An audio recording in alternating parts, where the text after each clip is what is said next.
तो ये लगातार जैसे जैसे अपडेट आ रहे हैं, शुरुआती रुझान आ रहे हैं, हम आपके सामने रख रहे हैं। शायना एनसी पीछे चल रही हैं, संजय निरुपम पीछे चल रहे हैं, वहीं रोहित पवार जो हैं वो आगे अपनी बढ़त बनाए हुए हैं, अजित पवार जो हैं वो पीछे चल रहे हैं। तो ये वो बड़े दिग्गज हैं, बड़े चेहरे महाराष्ट्र की सियासत के। और मुहिम से बड़ी खबर, राज ठाकरे के बेटे हैं अमित ठाकरे।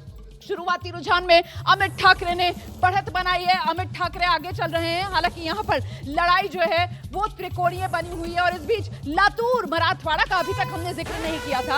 और लातूर सिटी से अमित देशमुख 2009, 14, 19 के बाद एक बार फिर 24 में भी अपनी बढ़त बनाए हुए हैं। यहां पर अमित देशमुख की लड़ाई जो है वो शिवराज पाटिल की बहू अर्चना पाटिल से है, जो बीजेपी की उम्मीदवार है और पीछे हैं। और लीजिए एक बार फिर से दुगने का फासला यहां पर महाराष्ट्र के अंदर महायुति और महाविकास आघाड़ी के बीच आप देख रहे हैं। महायुति बीजेपी गठबंधन 42 पर पहुंच गया है, महाविकास आघाड़ी की गाड़ी जो है वो 22 पर इस वक्त अटकी हुई नजर आ रही है, लेकिन महायुति तेजी से आगे बढ़ती हुई नजर आ रही है। और फिर से दोहरा दूं, ये शुरुआती रुझान है, पोस्टल बैलेट है अभी तो जिसकी गिनती चल रही है। और ऐसे में इस वक्त की बड़ी खबर आपको बता दें, बांद्रा ईस्ट सीट, और बांद्रा ईस्ट सीट से आकाशवाणी, बांद्रा ईस्ट से जीशान सिद्दीकी आगे। 2019 में भी जीशान सिद्दीकी ने ये सीट जीती थी, लेकिन तब कांग्रेस की टिकट पर ये सीट जीती थी। इस बार बांद्रा ईस्ट सीट से जीशान सिद्दीकी फिर चुनाव मैदान में, एनसीपी अजित गुट से चुनाव मैदान में। पार्टी बदली है लेकिन बढ़त लगातार जीशान सिद्दीकी की बनी हुई है। एडवांटेज जीशान सिद्दीकी के साथ कहा जा रहा है कि मिलेगा, जिस तरीके से चुनाव से पहले उनके पिता बाबा सिद्दीकी की हत्या कर दी गई,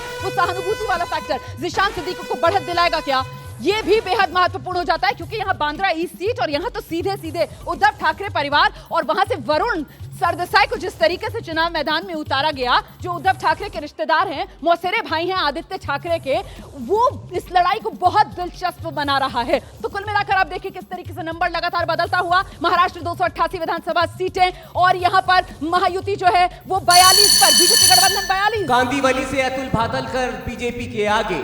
कांदीवली में बीजेपी के जो उम्मीदवार हैं उन्होंने अपनी बढ़त बना ली है। तो एक एक कर ये सीटों का आंकड़ा सामने आ रहा है। और उत्तर प्रदेश 9 सीटों पर उपचुनाव, बीजेपी गठबंधन 5 पर बढ़त बनाए हुए, समाजवादी पार्टी 2 पर ही बढ़त बनाए हुए। समाजवादी पार्टी जो है वो करहल में बढ़त बनाए हुए है। ये अभी जो जानकारी शुरुआती मिल रही है और ये तस्वीर आपके सामने है। झारखंड में देखिए किस तरीके से मामला नजदीकी नजर आ रहा है। फिलहाल बीजेपी गठबंधन 20 पर है, जेएमएम गठबंधन 16 पर है।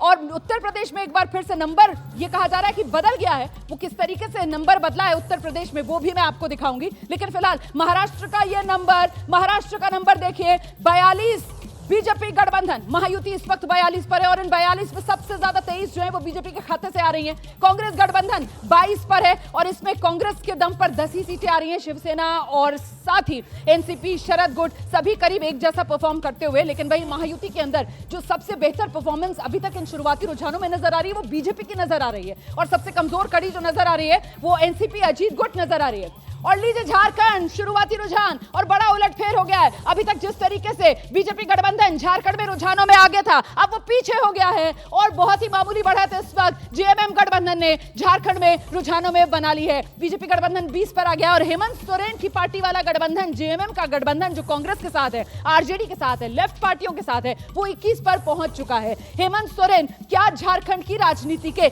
सबसे बड़े हीरो साबित होंगे? आज के चुनाव नतीजे इस पर भी मोहर लगा देंगे।